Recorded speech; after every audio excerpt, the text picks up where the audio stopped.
My name is Katya Wald. I'm the Executive Director here at the MIT Enterprise Forum, Cambridge. Thank you all for coming. As you all know, this is the first time, so if there are technical glitches, we'll apologize in advance. But we're really excited to have so many people and so many great presenters today. This represents kind of a pivot for us. We used to do this event in person in January, but you know, as any good entrepreneur, we've changed up and we've started something new. So thank you for joining us again. Just real quick, some housekeeping things to make this easier for you all. The best view for you to be in will be in speaker view. So if up in the grid there, for you to look at speaker, that way you'll see the speaker and their slides. Questions, we're going to do some quick Q&A after every presentation. You should do that in chat, and you can chat either to everyone or directly to Amy Goggins, my colleague. She will be able to manage chat and she'll ask the questions for you. And I think that's about it. I do want to really thank our sponsor today, Witham. And I want to quickly introduce Robert to say a few words before we kick it off with our first presentation. So Robert. Thank you. Good morning, everyone. My name is Robert Tracer. I'm a manager at Witham. We are an accounting advisory firm. We do a lot of work in the emerging growth space, so working with technology, life science, and other companies. Anything from choice of entity type, so should I incorporate, should I be an LLC, up through exit strategy, R&D credits, all those kind of things along the way.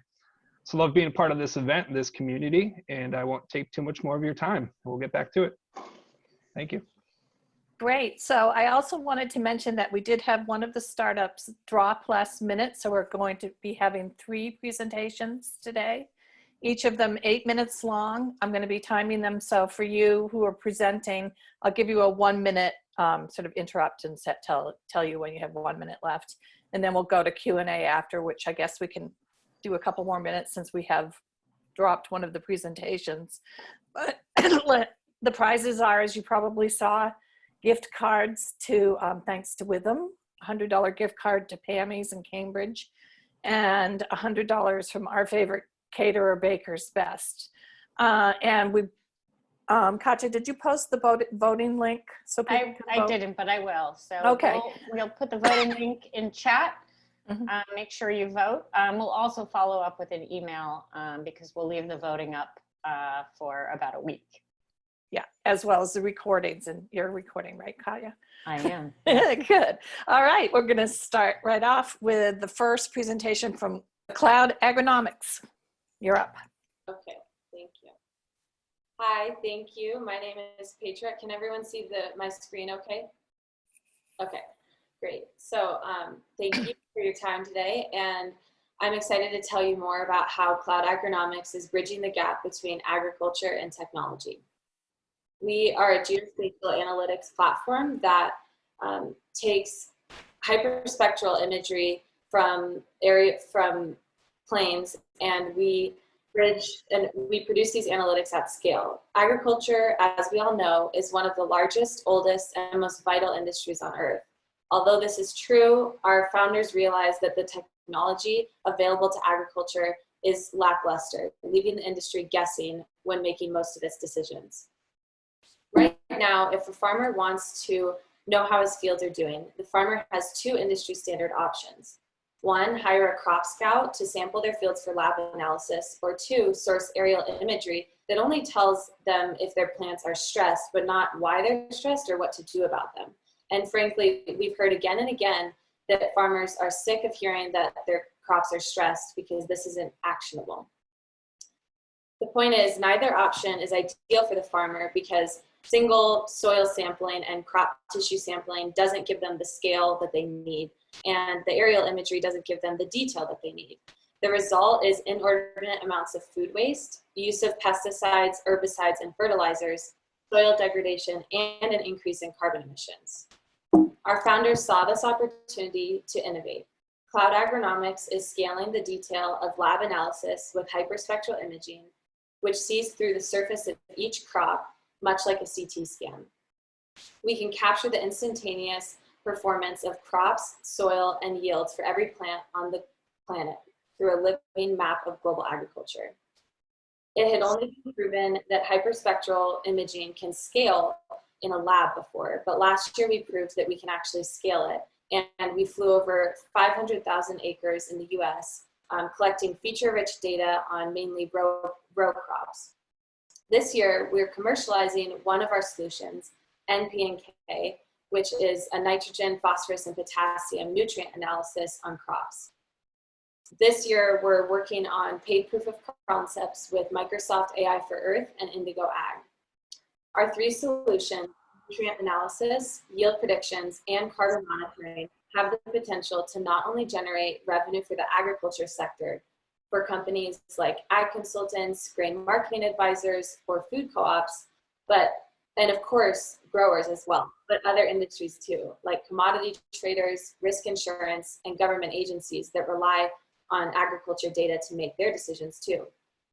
We believe that we will also be able to apply our technology to opportunities like identifying E. coli before outbreaks occur, identifying other crop diseases like corn leaf blight, and even detecting the levels of protein in wheat, which is highly valuable to know that before it's harvested. This is an example of our analytics on just one field in Kansas for nitrogen. This field was flown over last season, and we can see how the levels of nitrogen vary in the field. The application of our technology are limitless, but we are especially excited about the opportunity to monitor carbon at scale.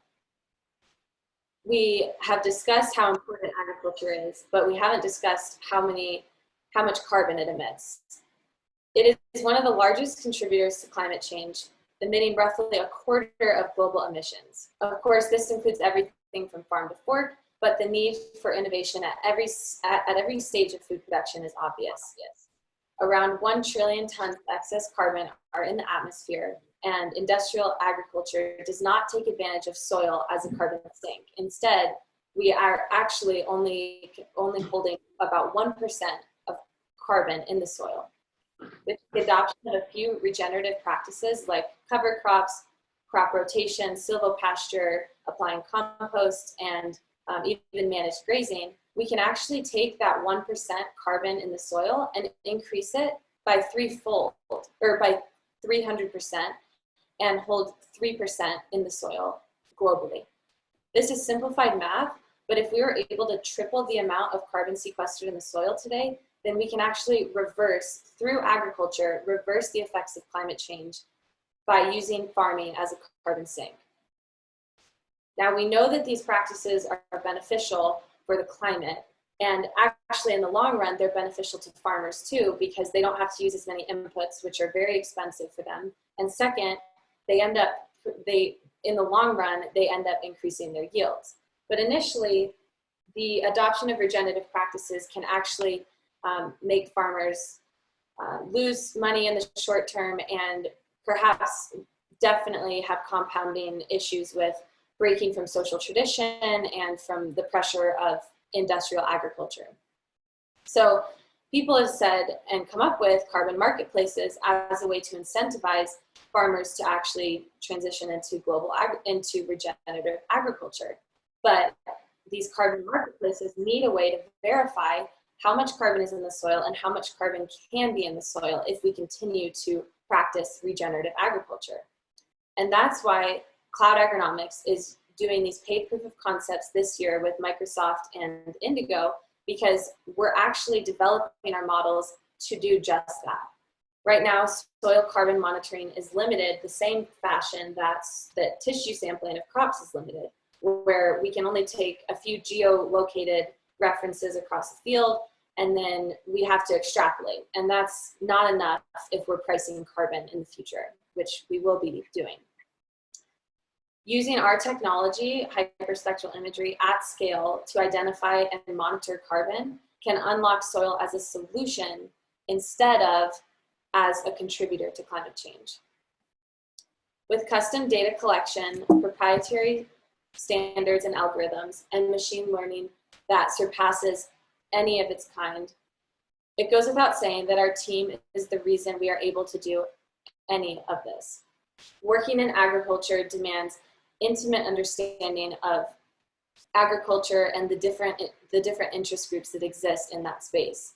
That's why we're really fortunate to have Mark Tracy as our CEO, who brings with him a wealth of knowledge from most recently Indigo Ag, and then before that 20 years at Cargill. Our team is growing. We have 15 full-time employees, and some of them include Dr. James Kellner from Brown University, who's a spectral scientist and informs our models on the data that we're collecting. Our team is humbled by the constant state of learning we're in with our technology, and we are thrilled to have such a robust team dedicated to filling the data gap in agriculture. With diverse opportunities ahead for our technology, with agriculture clients, commodity traders, and government stakeholders, we believe that we can transform global agriculture to be the most sustainable and efficient it has ever been. This is the path forward: sustainable food systems powered by proactive analytics. Thank you for your time, and if you have any comments or questions, you can email me at my contact on this slide, or of course in the Q&A section after this. Great, thank you. Does anybody have questions? You can type them in chat. And will the questions come up on my? Yes, if people chat them to everybody, they can either chat them directly to me or to the whole group. Thanks.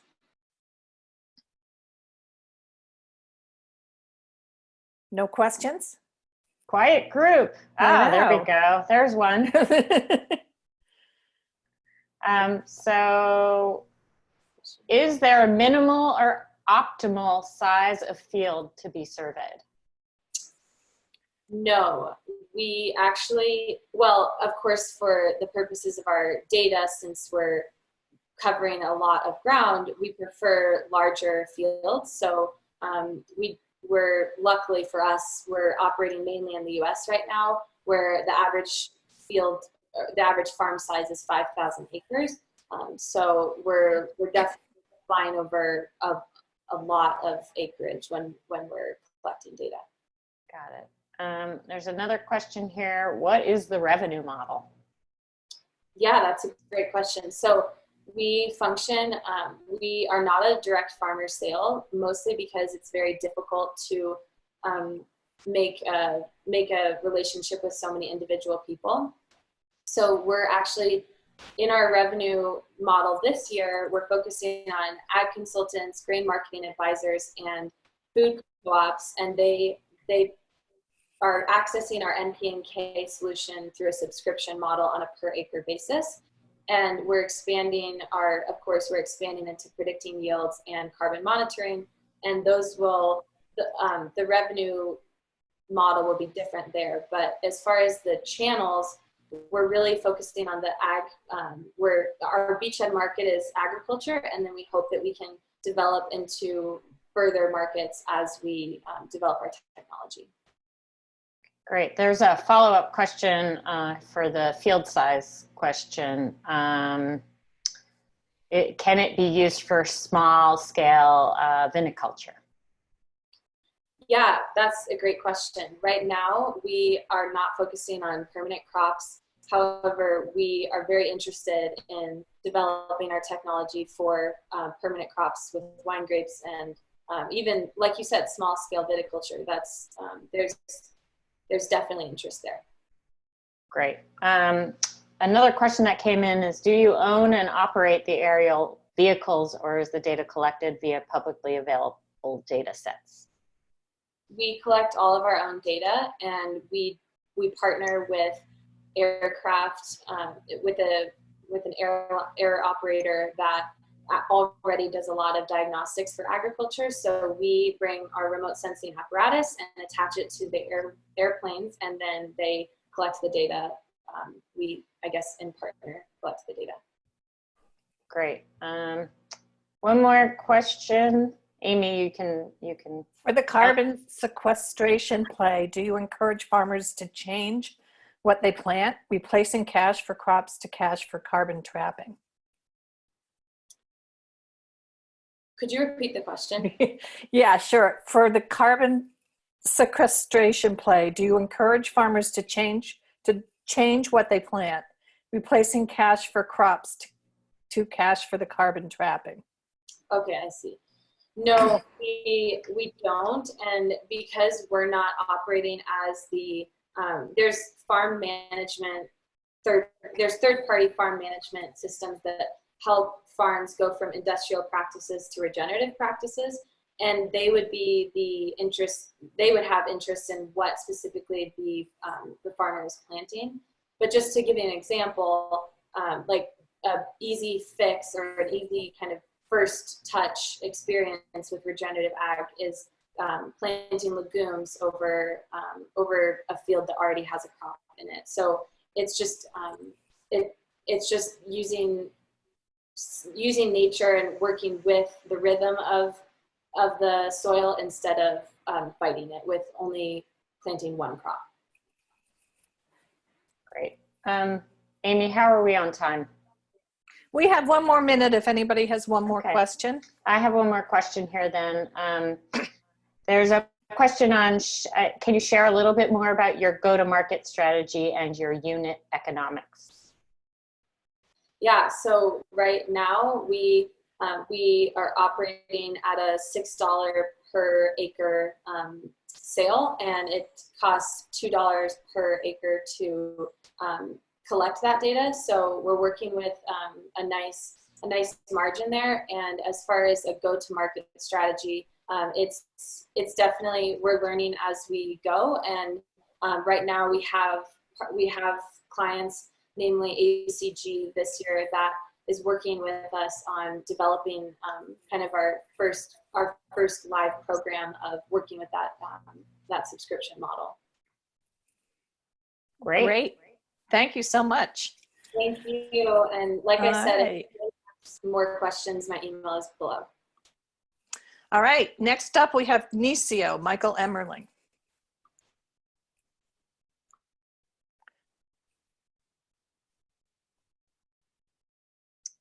Where's Michael? I am here. All right.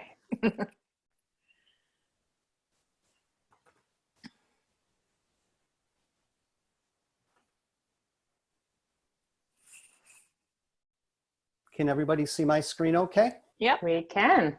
Perfect. Well, thank you and good afternoon. My name is Mike Emmerling, and I am the CEO of Kinesio and the inventor of Nuni. And I'd like to thank everybody for attending today, for this opportunity to tell my story about my journey through the black hole of orthopedics. As an active adult that competes in endurance sports, I struggled for over 5 years with chronic knee pain. And I was advised to consider alternatives to distance running. And that, my friends, it just was not an acceptable option for me.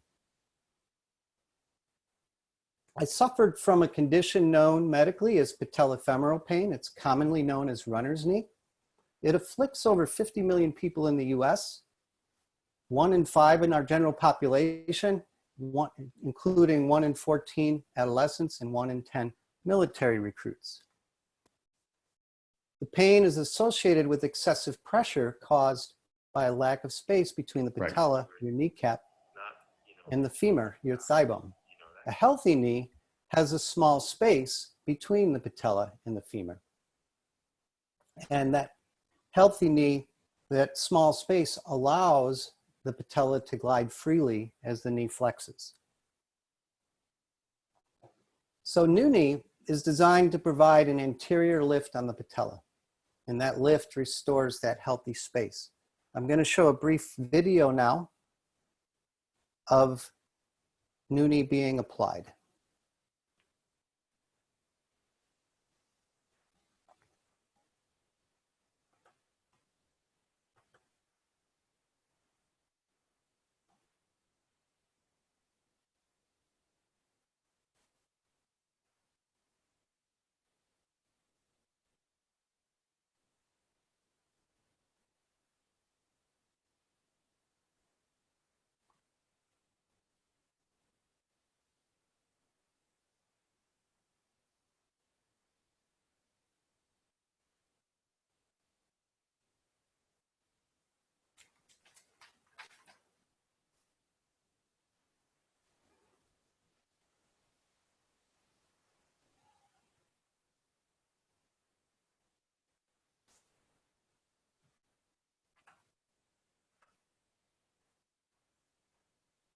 So pictured here is anecdotal evidence of Nooni's effectiveness. On the left, I was resigned to walking during Ironman Syracuse when my knees were burning up.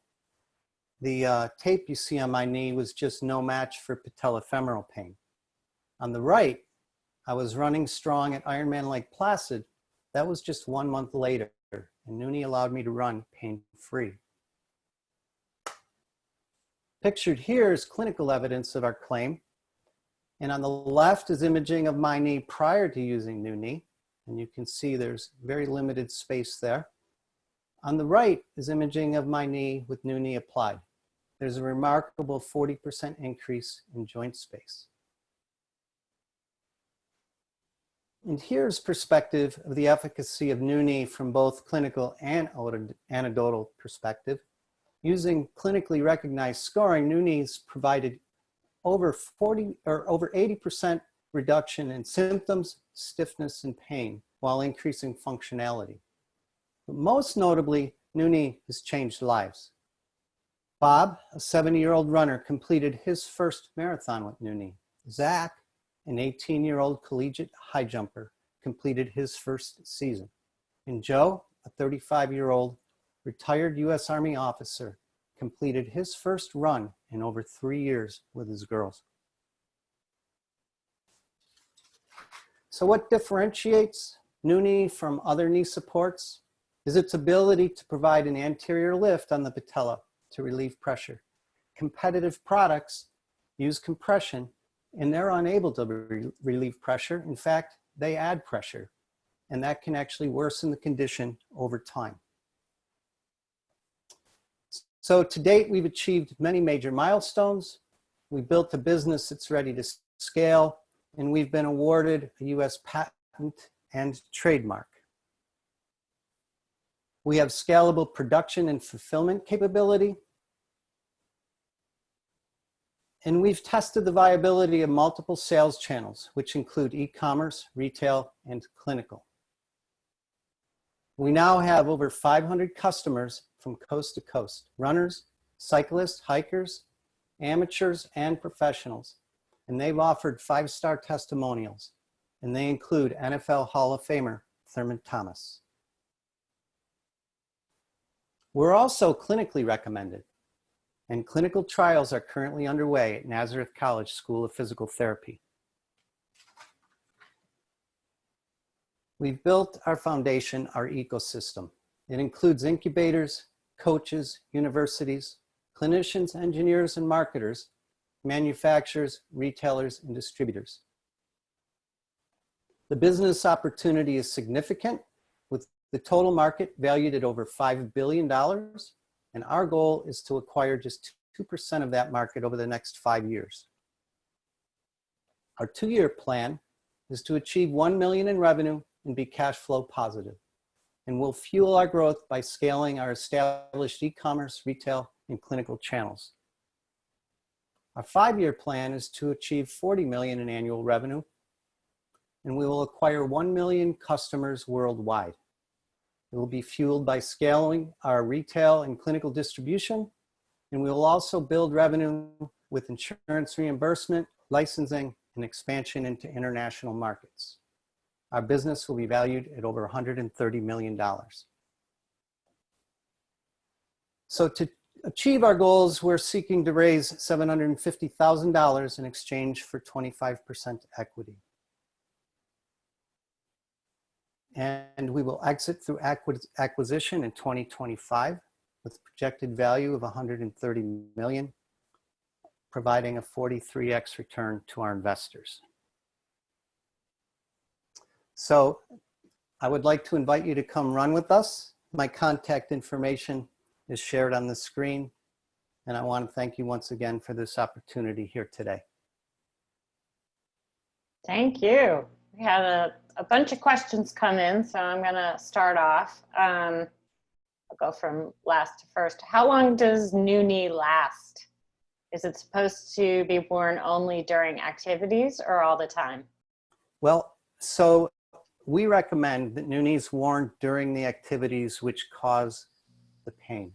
And typically people that suffer from patellofemoral pain experience it while being active. Activities like running, cycling, but even just standing around. If you're, for example, I've done trade shows where I'm on my feet for 4-8 hours possibly, and my knees can get very sore. So it can be used when at rest, and it's actually beneficial at rest, but it will eliminate the pain while you're performing activities.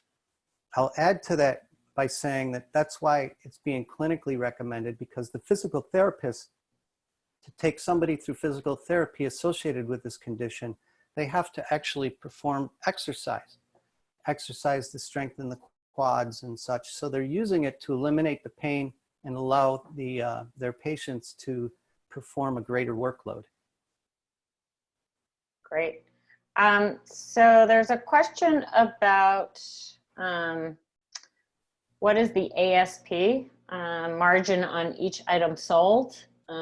Yeah. This is a several part question. Is there IP behind this, which I think you said there was a patent, and if so, what is it? So yes, so first question, our margins exceed 70%, and they'll get even higher as we increase production to volume. Right now, we actually are manufacturing, assembling in very low volume, and we're still achieving very significant margins. And then second, yes, we do have IP. We have a patent award for the novel ability for Nuni to lift the patella and relieve that pressure on the underside of the patella associated with the pain. Great. What prevents copycats at a lower price? Well, the IP. So, you know, we have a very strong legal team that we use. The name of the organization or the firm is Pepper Hamilton. They've got very significant background in IP. So we've got what has been reviewed and looked at and considered a very strong patent. So, you know, the protection that we have from copycat is in our IP. Great. There's a question about whether this product will require approval from the FDA to market and sell. So we are currently an FDA registered product. We are a 510K exempt, class 1 device. Great. And then from a clinical perspective, what is the mechanism of action? So the mechanism of action is that lift on the patella. So that anterior lift that is associated with the attachment to the patella. And we actually use a tape, which you saw in the video, that it directly adheres to the patella. And so that's what makes us unique. It's the only product that actually has that ability to lift. And so that's the method of action. And in fact, that's why the clinical community is extremely, they're in love with this product, because it has that ability and nothing else does. Great. Any other questions that came in on your end, Amy? Nope. Okay. That's great. That's Thank you. great. Thank you so much. Thank you. Okay, I mentioned before that one of the presenting companies, Scintillating, dropped out, so we're going directly now to Nitesh from Six Walls. Hey guys, can Hello. you hear me?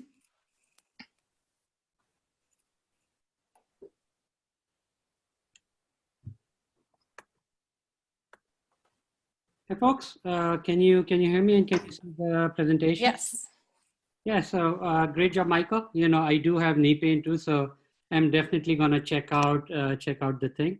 Hey guys, I'm Nitesh. I'm the founder of Six Walls. We're a data-driven neighborhood discovery platform, and we go after, you know, the 3 basic pain points, you know, that we're trying to solve. So the first one is around neighborhood discovery. And so if you want to figure out where to live, there are a lot of neighborhood validation platforms. And by neighborhood validation, I mean, if you know the name of the town, for example, Newton, you can go to a lot of different websites, that will give you more information about it. But if you're still trying to decide, where to live, for example, if you're new to the city, or, you're going from renting to buying and you have to figure it out, there really isn't one place where you can go that would help you. You'll have to go to a lot of different sites, and that's really time consuming. It takes, on average, based on our research, it takes about 8 to 10 hours to figure out where to live, what neighborhood or town to live in. And worse, you still come up with suboptimal outcomes. And the cost of a bad decision around where you live is extremely high. Your lifestyle and pretty much everything that you do depends on how good of a decision you make. So we target, for our platform, we target, two segments, recruiting and relocation. From a recruiting perspective, the goal is to expand the talent pool for a company, from a local talent pool to almost a national talent pool. The other benefit is, and the enterprises, who want to hire highly skilled people, or where the talent pool is not enough, they really find us helpful. Our solution gets integrated with the job portals. And the other benefit is, we allow candidates to portray their lifestyle based on the location of the company. So we work with a very large local company, and their use case was, they wanted, what would happen is that candidates would go through the overall interview life cycle. And then at the end of once they got acceptance, once they got a job offer, they would decline because the commute time was too long, or they weren't happy with the lifestyle. So the goal is to allow people to, right at the beginning, figure out the lifestyle. So people who go through the job process are highly motivated. The second use case for us is around relocation. When employers are making job offers and relocating people. Our key benefit over there is, relocation is a very high touch industry. We provide a self-serve digital solution, and we help in reducing the cost significantly. So I will head to the demo right now, but if anyone wants to try it out, you can try it out at app.6force.com/register. Let me switch to the demo. So yeah, that's a platform. So you start with, on the left-hand side, you have 3 basic filters that we allow users to select a town, commute, affordability, and school ratings. And as a result, people can see the result either on the map or on the list view. As a result, you can either see the town or the schools. Some people prefer looking for schools and then looking for town. And so we go after both of those use cases. In the couple of areas that we have seen increased usage recently, the first one being in a social distancing environment that we are in. We've seen a lot of people move from urban area to a less populated area. The second thing we're also seeing is, people, pretty much everyone's working from home right now. And once we come out of this environment, I think work from home will become a norm. And so what happens in that case is, even though people work from home, a lot of times, you're still required to go to the office, maybe a couple of times a week to help with collaboration. And in that case, what happens is commute no longer becomes a restricting factor. So now people optimize more on people who would commute, say, 30 minutes, are more willing to commute, say, an hour and a half, and they want to optimize on affordability and school ratings, which is fantastic, because pre-COVID, what we saw, affordability was a huge concern. Now, if you become a little bit more relaxed on the commute side, you can find neighborhoods, that match your lifestyle much better. So let me switch directly to the demo. So what I did in this demo, I took a hypothetical case, with a demo company called Spark Corp. Their office location is based out of Framingham. And assuming, I'm applying to this company, and my preference for commute is, I want to commute by car, and I wanted to commute up to 45 minutes. My spouse, my wife works in, say, in downtown Boston, and she wants to commute by a public transit for 70 minutes. The second preference that I added, we were looking for buying a home, and our budget was around 560K. And lastly, we were looking for school ratings of seven or higher. So you can see, the results on the right-hand side, and you can change the results based on affordability, school ratings, or in. And you can, this shows you, that for the case that we entered, Westwood would have some of the best schools based on our budget and commute time. So we can click on it. And so once you click on the results, we'll give you a lot more information about the town. The first screen is around why was this town selected. Next is more demographic information about the town. What kind of people live over there, what way do people in the town work, schools. On the school, we'll list out public, private, and charter schools. And for each of the schools, we would also show the school boundaries. You can see the school boundaries are highlighted and the ranking of the school. The rankings we are getting from a website called Great Schools, and which are almost a standard in this field. You have 1 minute. Sure. Lastly, crime, more commute time, and lastly, a little bit more about places. You can see what kind of grocery stores are there, or what places of worship are. Just the point is, to be able for users to be able to project their lifestyle in a new area that they might not be familiar with. And lastly, I will also show is, something that we integrate with job portals of enterprise, and we customize it based on the location of the enterprise. So for this company based out of Framingham, we list out, what are the top schools, most affordable towns and premium towns based on that location. So I'm ready to take questions. Great. I have a question here. Sorry. For the B2B sales, what is your ACV? What is our average selling price, or sorry? In fact, I don't know what that acronym is either. So So average cash value. Thank you. Average cash value. Yeah, we're, so when we sell in the relocation space, we're selling it around a $25 per relocating candidate. And what we over there, what we're competing with is, a lot of organizations have something called a digital destination service providers. These are physical people who will take you around and show you the neighborhood, and those services go a couple of thousand.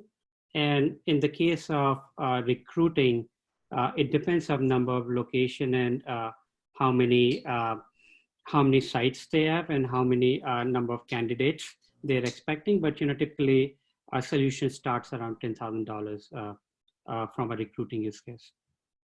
Okay. A question here about the business model. Can you talk a little bit more about the business model? How do you charge users? Who are your customers? Like I said, so it's the business model is, we're mostly B2B. So we go after enterprises, on the recruiting side. Like I said, the value proposition is to help employers increase the talent pool. And our price, like I mentioned over there, is around starts at $10,000 and depends on how many users would be hitting the site. And this solution integrates with their job portal, and we'll do a customized rankings, based on the location. on the recruiting side, we typically do not go direct to the enterprise. We sell through what's called relocation management companies. Think of them as channel partners who would have multiple customers. And these people integrate some of the other solutions like moving solutions or home buying solutions, and they would integrate a solution with some of the other solutions. Okay. I'm going to ask my own question, and you may have addressed this, so I apologize if you did. But what is your traction so far? I mean, who are you? Do you have some pilots out there? Have you been working with anybody? Yeah, so pre-COVID, we had a couple of relocation companies. We had one of the larger companies in Boston, who was a Series D, and we had a fairly healthy pipeline. Post-COVID, right? People are still trying to figure out, what the landscape is. Obviously, relocation is not happening. So on the relocation side, what we do see is we have a lot more interest because previously the solutions were high touch and really expensive. What we are doing for the market is, we're bringing a little bit a touchless digital solution and more self-driven, self-serve solutions. So because of that, we're getting a lot more traction. The con for that, obviously, is not many people are relocating right now. On the recruiting side, again, from a traction perspective, most of the pipeline that we had, they're still trying to figure out, where they are with the current environment. Okay, and this is a follow-on question from someone else: is the app complete, and are you raising money? Yeah, so the app is complete. Anyone can register for it. They go to app.sixfalls.com/register, and we support all of US. So one of the areas, again, we have also seen increased use is people who have been unemployed in this environment. If they're looking for anywhere, they can look for anywhere in the US for a job. All they have to do is, type the location of their company or, where the job is based on, and they can figure out a lifestyle. Are we raising money? Our plan was, to bootstrap to later seed round or Series A. Obviously, those plans have changed, so yes, we probably would be in market to raise money in a couple of months. Great. This is a question you may have addressed, but just to double check, are real estate agents part of your target market? Real estate agents, we have looked at that market, but we haven't explored that market yet. There might be something we might explore. One of the things that we do is, we're a neighborhood discovery. Right now, what we would be doing is, if once people decide the town, they can go to Zillow or Realtor to see inventory of those towns. So at some point, we might, include a customized solution for real estate agents where this leads to their sites. Great. Any other questions? Looks like that's it. So we are actually under time, which is great. So I do want to thank everybody for coming. We were short one presenter, last minute dropped out, but in the meantime, I updated the voting. So you'll see the 3 folks in the voting. We've recorded these presentations. We'll put them up with the voting. So if you want to remind yourself on who you want to vote for, voting will be open until I think the 20. Next Thursday, I think. Next Thursday, yes. And then on Friday, we'll announce the winner. And on Friday, yes, sorry. Losing my mind. I don't know what day it is anymore.